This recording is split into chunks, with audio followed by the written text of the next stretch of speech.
सरकारी स्कूल पढ़े ला जाबो ना,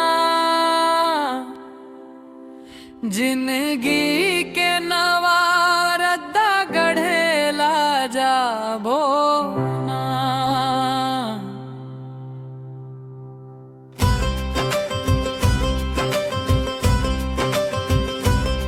सरकारी स्कूल पढ़े ला जाबो ना, जिंदगी के नवा रद्दा गढ़े ला जाबो ना।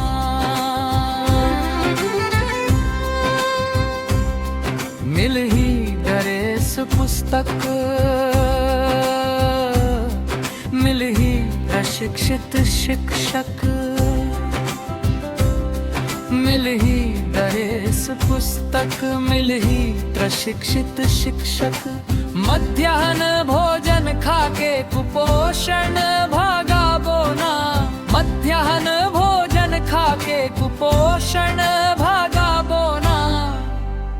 सरकारी स्कूल पढ़े ला जाबो ना, जिंदगी के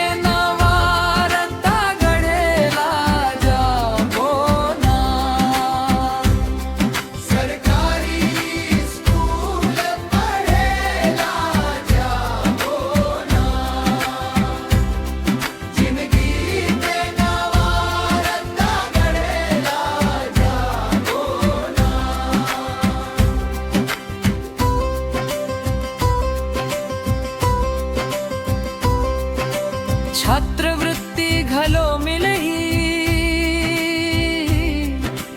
पुस्तकालय घलो खुलही।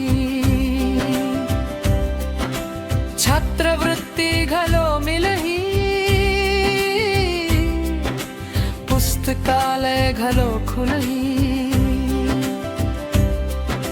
सरस्वती सायकल योजना के साइकिल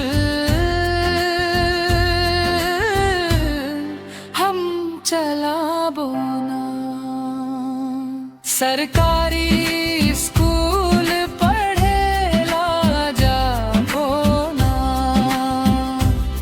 जिंदगी के नवा रद्दा गढ़े ला जाबो ना।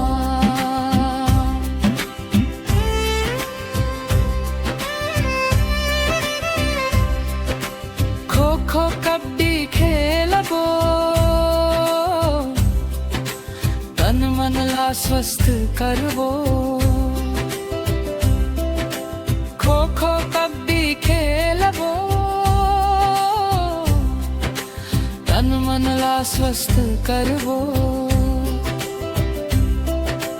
देश दुनिया मामा जाके नामे कमाबो ना।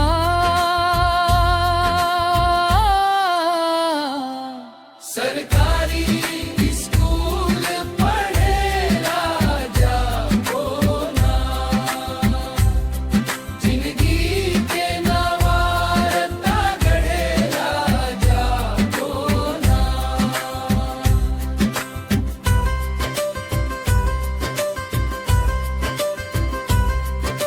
स्मार्ट टीवी देखबो,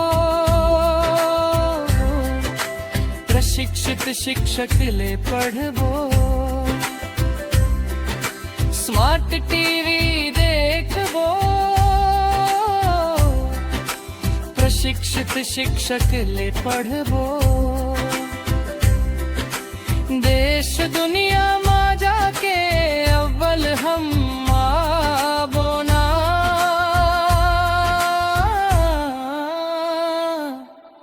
देश दुनिया में जाके परचम लहराबो ना। सरकारी स्कूल पढ़े ला जाबो ना, जिंदगी